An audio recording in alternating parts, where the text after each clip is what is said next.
ఇప్పటికే పీసీసీ పదవికి దళితుడిని తీసుకురావాలనే ఒక చర్చ కూడా ఉంది ఇటీవల. ఎందుకంటే కర్ణాటకలో వర్కింగ్ ప్రెసిడెంట్కి ఇచ్చారు, కానీ ఇక్కడ కాంబినేషన్ గతంలో బీసీ కమ్ రెడ్డి కాంగ్రెస్ అధికారంలో ఉన్న ఈసారి దళితుని చేయాలని ఒక చర్చ ఉంది. అట్లాంటి ఏమన్నా పీసీసీ పదవి ఏమన్నా ఇస్తారనే హామీ ఏమన్నా మీకుందా, లేదంటే మీ పార్టీ మీ ఇన్ఛార్జ్ లాంటి వాళ్ళు ఏమన్నా అట్లాంటి స్కూప్ ఏమన్నా మీకు ఇచ్చారా?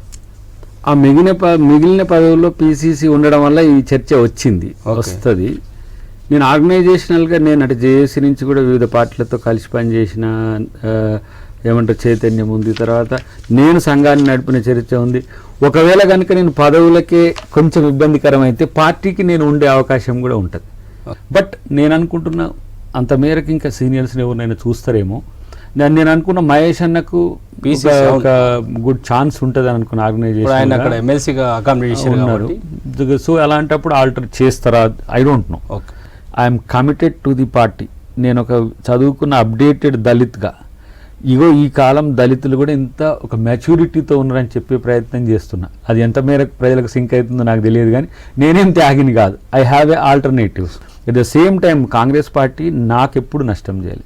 కాంగ్రెస్ పార్టీ ఎప్పుడు కూడా నా స్థాయిని పెంచింది. హోదాలు ఇవ్వకపోవచ్చు, కానీ ఈ స్థాయిని కాంగ్రెస్ పార్టీ కల్పించింది. మీరు ఇలా దాకర్ కాంగ్రెస్ పార్టీ కొరకు పనిచేసిందని 4 ముచ్చట చెప్పనిస్తుందంటే కూడా ఆ స్థాయి పనిని కల్పించింది. అది నాకు అవకాశం ఇవ్వడం సింపుల్ దానికి. కాబట్టి ఆ కృతజ్ఞత ఎప్పుడు కూడా ఆ ఫ్యామిలీ పట్ల కానీ మేజర్గా కాన్స్టిట్యూషన్ ప్రొటెక్టర్గా కాంగ్రెస్ పార్టీ ఉంది.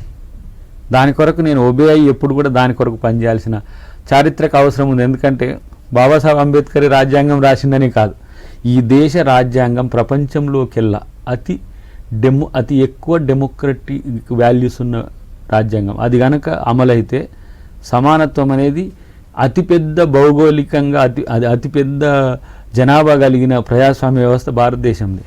సో అలాంటి ఒక కళలు ఉన్నవి కాబట్టి చిన్న వాటికి ఏమి తల వంచకుండా పార్టీ కొరకు పనిచేస్తా.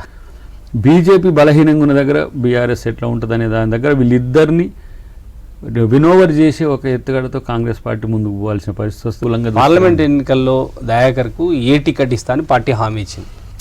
అన్నీ జరుగుతున్నాయంత బయట ప్రచారాలే.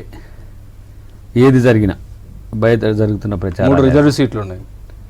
ఇప్పుడు ఒకళ్ళు వరంగల్ అంటున్నారు, ఇంకెవరు ఏదో అంటున్నారు. ఏదున్నా కూడా నాకు పీసీసీ గారు లేకపోతే మున్షి గారు కానీ ఎవరు కానీ నాకేమి దాని విషయంలో చెప్పలే.